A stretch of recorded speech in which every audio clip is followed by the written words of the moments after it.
Kalendari islam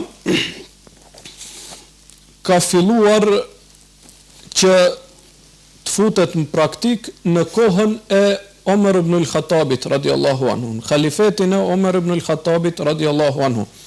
Omer radiallahu anhu është shoku i dytë për sa i përket rëndësisë pas Ebu Bekrit radiallahu anhu.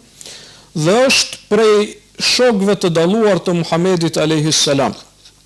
Ju e dini se pas vdekjes së pejgamberit alayhis salam, khalifatin e ka marrë dorë Ebu Bekri radiallahu anhu. Dhe pastaj nuk i zgjati shumë Ebu Bekrit khalifati, sepse deshti Allahu që t'i vijë vdekja pa i plotësuar khalifati i tij 3 vite. Domethënë pas 2 vite e gjysmë e pak më shumë, Ebu Bekri radiallahu anhu ndroi jetë. Dhe shteti islam kishte marrë hov për hapej, mirë po jo edhe aq shumë sa që të kishte nevojë administrata për një gjë të tillë. Mirë po në kohën e Omerit radiallahu anhu, khalifati i të cilit zgjati më shumë se 10 vite, domethënë, zgjati shumë, në kohën e tij pati një nevojë të tillë, sepse u çlirua Egjipti, vazhdoi Islami këndej, ka perëndimi tutje, ka Tunisia tutje, ka lindja, u çlirua Iraku, domethënë, pastaj Persia, pastaj u përhap edhe më tutje, ka Veriu, shkoi pak më lart, domethënë u përhap shumë territori i shtetit islam kohën e Omerit radiallahu anhu. Andaj edhe Ebu Musa al-Esh'ari, i cili është pashtu prej shokëve të pejgamberit alayhis salam, Ebu Musa al-Esh'ari ja dërgoi një letër Omerit ku i thoshte: "Letra tuaja po na vijnë neve, mirë po nuk e shohim se ka datë në letrat tuaja. Domethënë e ke shkruar letrën, urdhrin e ke çuar, mirë po nuk e dim kur është dërguar kjo letër. A ka pas problem gjatë udhëtimit, sepse ka mundësi të ndodhë në një problem të lashe, postieri e ka vënuar. Mos flasim për ato se udhëtimi në atë kohë ka qenë pra me mjete që kanë qenë më të ngadalshme. Ndoshta një udhëtim pak më i gjatë ka shkuar me muaj, 1-2 muaj ndoshta. Andaj kjo kohë zgjatje shkakton që edhe data të ndryshojnë, ndoshta edhe mbas kësaj ndryshon edhe gjykimi i përgjegjësit në atë filan vendin, kur e din se urdhri është i ri apo është i vjetër apo sa kohë ka kaluar e kështu me radhë. Dhe kjo letër e këtij sahabiu shkaktoi që Omeri radiallahu anhu, siç e kishte zakon, tituboi shokët e tij në mexhlisin e konsultimit. Dhe kjo është prej udhëzimit islam, që udhëheci mos të vendos në mënyrë diktatoriale, të thoj unë vendosi kështu edhe ju s'keni drejt t'jepni këshilla ose konsultime. Jo, në islam është udhëheci duhet që të konsultohet me njerëzit më të ditur, më të veçuar, më me përvojë të vendit të vet. Domethënë duhet ta ketë atë mezhlisin, njerëzit më të dritur, është për qëllim dietar që din, njerëz me pozitë, njerëz që kanë ndikim, njerëz që janë të mëdhej, kanë përvojë, kanë dëgjohet fjala tek populli i tyre, gjithë këto udhëheci duhet t'i tuboj dhe të konsultohet me ata. Kuptohet e gjithë kjo në shtetin islam ndodh brenda suazave të fesë Allahut subhanahu wa taala, brenda suazave të Kuranit dhe haditheve të Muhamedit alayhi salatu wassalam. Mirë po e potencova këtë për të thënë se diktatura nuk ka vend në islam. Udhëheci e ka mezhlisin e vet me të cilin duhet të konsultohet. Siç e përshkruan këtë Allahu subhanahu wa taala kur thotë se besimtarët, cilësia e tyre është wa amruhum shura bainahum. Besimtarët çështjen e tyre e kanë konsultim. Shura do me thonë konsultim. Do me thonë konsultohen njëri tjetrin në lidhje me çështjet e rëndësishme që kanë të bëjnë me shtetin islam. Dhe këtë e veproi Omeri radiallahu anhu, khalifatin e vet, i tuboi sahabët më të mëdhej, ju tha ka ardhur nevoja që të kemi pra një kalendar të rregullt, oficial. Sepse muajt diheshin, me fillimin e hënës, me mbarimin e hënës, muajt hënor diheshin, dhe muajt e vitit ishin 12 muaj. Këtë e potencon Allahu në Kuranin famlart, në surën Taube. E potencon se muajt tek Allahu janë 12, diheshin muajt, diheshin se si llogaritën muajt. Andaj dhe kjo nuk është diçka e re që e solli Omeri radiallahu anhu. Kjo ekzistonte.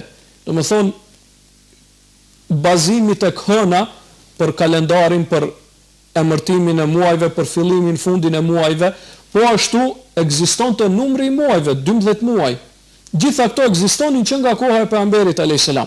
Mirë po Omeri radiallahu anhu nga aspekti administrativ i çështjes tha ka ardhur nevoja që ti njefim këta muaj dhe këto vite që vijnë pra. Ka ardhur nevoja që në aspektin administrativ ti njefim muajt pra. Ta quajmë ky është muaji i parë, ky është i dyti, ky është viti i parë prej ku ka filluar meselja e kështu me radhë. Dhe sahabët e pranuan këtë propozim, sepse dishin se nuk ka asgjë të keqe në këtë, madje është diçka e mirë dhe e nevojshme. Pastaj i pyeti ju thotë, çka mendoni ju, kur do të jetë viti i parë sipas Islamit? Krishterët më herët e kishin sipas lindjes së Isaut alayhis salam. Ashtu persianët e kishin kalendarin e tyre, disa të tjerë kanë pas kalendarin e vet, mirë po këto dy popuj, romakët, krishterët dhe persianët ishin popujt më me ndikim në atë kohë. Disa propozuan që të jetë kalendari pak si i ngjajshëm me atë të krishterëve, thanë bëne ose me lindjen ose me vdekjen e pejgamberit alayhis salam.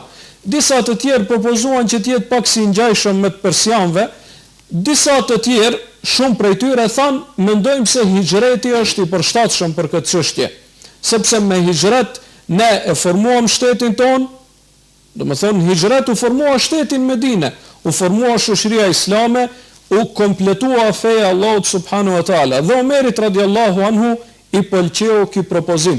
Do të thonë propozimi që hijreti të jetë piknisje e kalendarit. Ishte një ndodhi e madhe, e rëndësishme, ishte një ndodhi pozitive, më thonë si kur të caktohej vdekja e pejgamberit alayhis salam, ndoshta do të shkaktonte pak si mallëngjim, pikëllim e kështu me radhë, ndërsa hijreti ishte ndodhi pozitive, pra shkakton tek Islami krenari sepse u kriju tek muslimanët krenari sepse u krijua shteti i parë Islam, shkaktonte atë nxitjen për të sakrifikuar në fenë e Allahut. Gjitha këto i mor parasysh Omeri radiallahu anhu dhe tha, do ta vendosi që të jetë hijreti, sepse me hijret u nda e vërteta nga e kota dhe e ngriti Allahu subhanahu wa taala fenë e tij. Dhe kështu ndodhi. Sa i përket muajt ekzistonin, emërtimi i muajve ekzistonte, mirë po nuk e dinin se cilin muaj ta lënë fillim, a ta lënë Ramazanin, a ta lënë muajin e Haxhit, a ta lënë ndonjë muaj tjetër, a ta lënë muaj Rabiul Awwal, a ta lënë muajin Safar, a ta lënë ndonjë muaj tjetër, pra gjitha këto i patën parasysh. Disa e potencuan vlerën që e ka muaji Ramazanit, disa e potencuan vlerën që e ka muaji Haxhit e kështu me radhë. Pra konsultim. Nuk ishte çështja imponim nga Omeri radiallahu anhu, po konsultoheshin se si jepte mendimin e vet. Mirë po Omerit radiallahu anhu i pëlqej më shumë dhe i bindi edhe ata me argumente, do më thonë shumica prej tyre e pajtuan, të gjithë në fundu pajtuan, sepse argumentet ishin të fuqishme, dhe vendosën të gjithë së bashku që muaji i parë, kur fillon kalendari i muslimanëve, të jetë muaji Muharram, muaji që vjen pas muajit Dhulhijhe apo pas muajit të Haxhit. Sepse Omeri radiallahu anhu tha, muslimani brenda vitit kërkohet prej tij që t'i bëj 5 shtyllat e Islamit. Dhe në këtë muaj muslimani i ka përfunduar gjitha 5 shtyllat. Ka agjëruar sepse Ramazani ishte 3 muaj më herët, namazin kuptohet e bën për çdo ditë, zakatin e ka dhënë dhe edhe Haxhin që është shtylla e 5 e Islamit e ka bërë, sepse në muaj Dhulhijhe është Haxhi, andaj me këtë tha e përmbyllim vitin me Haxhin dhe me muajin e Haxhit. Dhe kështu edhe vendosën, u pajtuan dhe kështu filloi pra që të njihej viti apo kalendari sipas hijretit. Dhe kur ata e vendosën, tashmë kishin kaluar më shumë se 4-15 vite prej hijretit. Mirë po edhe ata vite që kishin kaluar i patën parasysh dhe filluan prej nat muaj dhe prej nat vit në të cilin ishin. Kjo pra është në pikat shkurtra sa i përket historikut se si është vendosur kalendari islam dhe si ka ardhur deri tek ky kalendar pra që të përdoret në mesin e muslimanëve.